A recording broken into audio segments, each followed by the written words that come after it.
Hi అండి. అందరికీ నమస్తే. Welcome back to Jhansi vlogs. ఈరోజు వీడియోలో టేస్టీగా టోనా ఫిష్ కర్రీ అయితే చేశానండి. చాలా బాగుంది. చాలా హెల్తీ కూడా ఈ ఫిష్. మనకి ఎక్కువ సార్లు దొరకదు. అప్పుడప్పుడు దొరుకుతుంది. దొరికినప్పుడైతే చేసేసుకోవాలి. టోనా ఫిష్ కర్రీ చాలా మంచిదండి హెల్త్‌కి, కళ్ళకి అండ్ హార్ట్‌కి కూడా చాలా మంచిది. చాలా టేస్టీగా ఉంది. చాలా సింపుల్‌గా, టేస్టీగా చేసుకోవచ్చు. చాలా సింపుల్ ప్రాసెస్సే. ఇంకా ప్రాసెస్ ఏంటో చూసేద్దాం. ఇంకా ముందుగా టోనా ఫిష్ అయితే తీసుకొచ్చారండి. ఇంకా ఇవి ఒక కవర్‌తో తీసుకొచ్చారు. ఒక గిన్నెలోకి వేసేసుకొని, ఇంకా మనము ఈ బండనేసి తోమనవసరం లేదు. జస్ట్ కడుక్కుంటే సరిపోతది ఈ ఫిష్ కర్రీ. ఇంకా చూడండి నీట్‌గా చేసేసి ఇచ్చేసారు వాళ్ళే. చాలా గట్టిగా ఉంది టోనా ఫిష్. నేను ఫస్ట్ టైమే వండుతున్నానండి. నాకు కర్రీ చేయటం రాలేనప్పుడు ఈ ఫిష్ అమ్మేవాళ్ళు ఉంటారు కదా! వాళ్ళనే ప్రాసెస్ ఏంటో తెలుసుకొని వచ్చేయమంటాను. వాళ్ళ మిసెస్‌లు ఆళ్ళు ఉంటారు గదా! అంటే కొంతమంది ఫిష్ అమ్మేవాళ్ళు మా వారికైతే తెలుసు.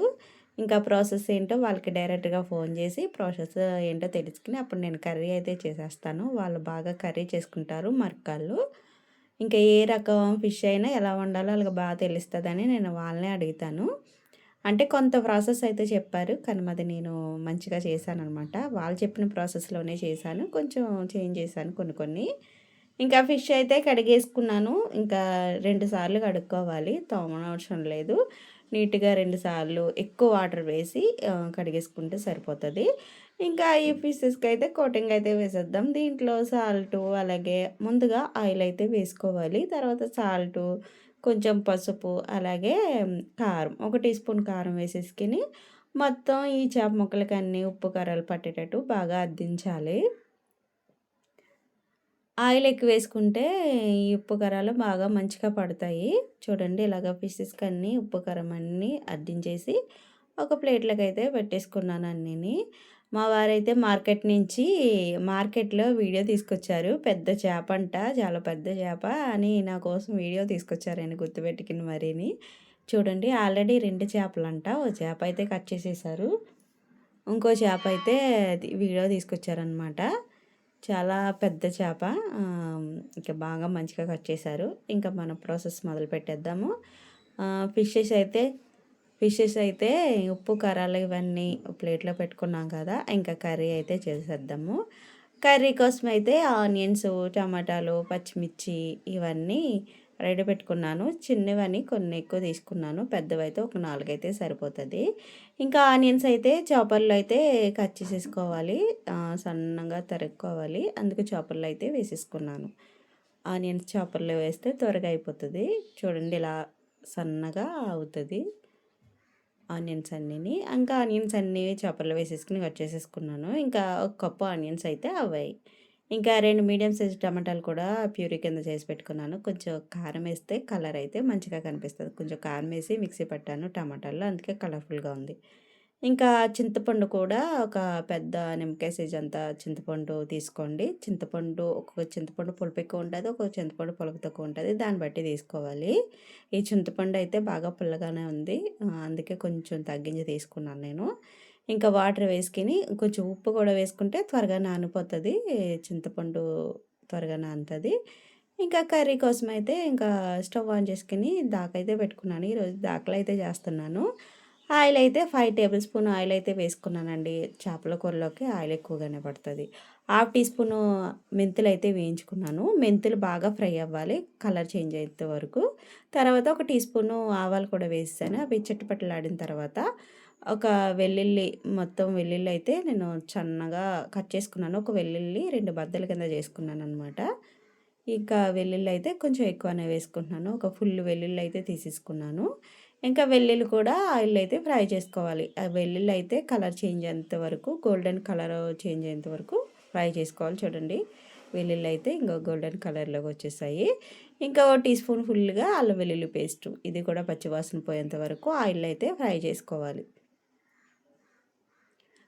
ఇవి ఫ్రై చేసుకున్నాక పచ్చివాసన పోయినంత వరకు ఫ్రై చేసుకున్న తర్వాత ఇంకా ఆనియన్స్ అయితే వేసేసుకోవాలి. ఒక కప్పు ఆనియన్స్ అయితే వేసేసుకున్నాను. ఇవి కూడా గోల్డెన్ కలర్ వచ్చే వరకు బాగా ఫ్రై చేసుకోవాలి. మంటని హై ఫ్లేమ్‌లో పెట్టుకుంటే త్వరగా ఫ్రై అయిపోతాయి ఆనియన్స్. అంటే దగ్గరుండాలి. దగ్గరుంటే చూడండి ఆనియన్స్ అయితే ఫ్రై అయిపోయాయి. గోల్డెన్ కలర్ వచ్చే వరకు ఫ్రై చేసుకున్నాను. నెక్స్ట్ టమాటా ప్యూరీ కూడా వేసేసుకోవాలి. ఇదంతా హై ఫ్లేమ్‌లో చేసి పెట్టుకుంటే, హై ఫ్లేమ్‌లో పెట్టుకుంటే మనకి త్వరగా ప్రాసెస్ అయితే అయిపోతది. ఇంకా టమాటా ప్యూరీ కూడా వేసేసుకున్నాను. ఇంకా 2 నిమిషాలు బాగా ఉడికించుకోవాలి టమాటా ప్యూరీ. ఉడికిన తర్వాత దీంట్లోనే హాఫ్ టీ స్పూన్ పసుపు, అలాగే ఉప్పు, కారం అయితే నేను పచ్చిమిర్చి ఆల్రెడీ చేప ముక్కలకి కారం వేసాను కాబట్టి ఒక 3 టేబుల్ స్పూన్ కారం బట్టి మనకి కారం కూడా నిలవ కారం అయితే కొంచెం స్పైసీ తక్కువగా ఉంటుంది. అదే పట్టించుకున్న ఒక 2 వారాలు పట్టించుకున్న కారం అయితే కొంచెం స్పైసీగా ఉంటుంది. నాది కారం పట్టించి అన్ని రోజులైందని కొంచెం కారం ఎక్కువనే వేశాను. ఇంకా చింతపండు వాటర్ కూడా వేసేసుకున్నానండి. చింతపండు వాటర్ వేసేసుకొని ఒక గ్లాసు నీళ్ళు చేప ముక్కలు ఉడకడానికి ఒక గ్లాసు నీళ్ళు అయితే సరిపోతుంది. ఇంకా కలిపేసుకొని ఈ పులుసు బాగా మరగాలన్నమాట. ఇప్పుడైతే కరివేపాకైతే వేస్తున్నాను. అలాగే పచ్చిమిర్చి 6, 7, 8 పచ్చిమిర్చి అయితే వేశాను. చేపల కూరలోకి పచ్చిమిర్చి ఖచ్చితంగా వేసుకోవాలి. మంచి టేస్ట్ వస్తది.